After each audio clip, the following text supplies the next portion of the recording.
In the late 1800s, imperialist European nations gained control over much of Africa. Imperialism is the domination of one country's political, economic, or cultural life by another. European countries had been establishing colonies and building empires since the late 1400s. Imperialism brought wealth and power to Europeans.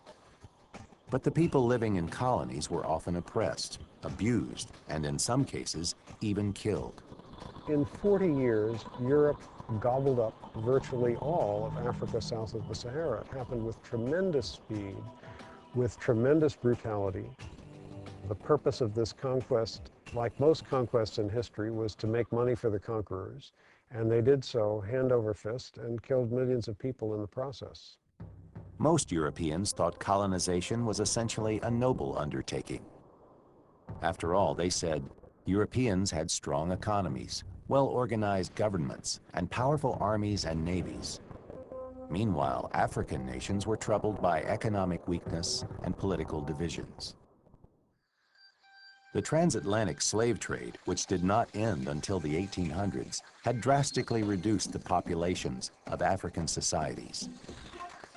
The slave trade had also contributed to intertribal warfare.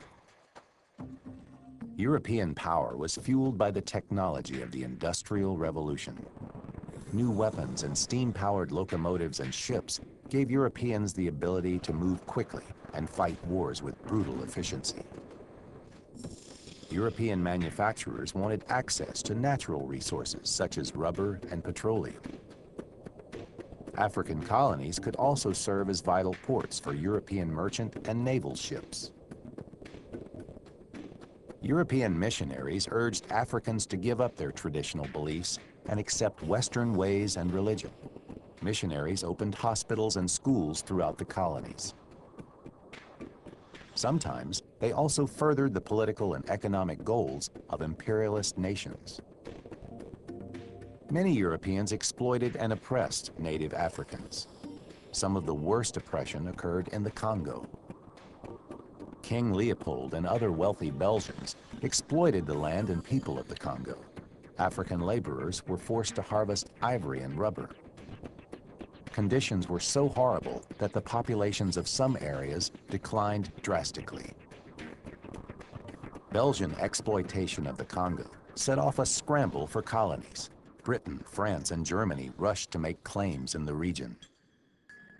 But Joseph Conrad, a British seaman, witnessed the horrors of imperialism in Africa and was moved to write a novel about the dark side of imperialism. Conrad's novel, Heart of Darkness, is a story of a journey up a great river, deep into the Belgian Congo. A businessman named Marlowe is sent into the Congo to discover what has happened to a riverboat station chief named Kurtz. When Marlowe finally finds Kurtz, he is horrified by what he sees. Kurtz has gone insane. He has set himself up as a kind of pagan god. He demands total obedience, and his reign brings death to the jungle. Conrad's novel brought the horrors of imperialism to life for European readers, but it did not end the scramble for colonies. By the early 1900s, only Liberia and Ethiopia had resisted European colonization. For the rest of Africa, there lay ahead a long and difficult struggle for independence.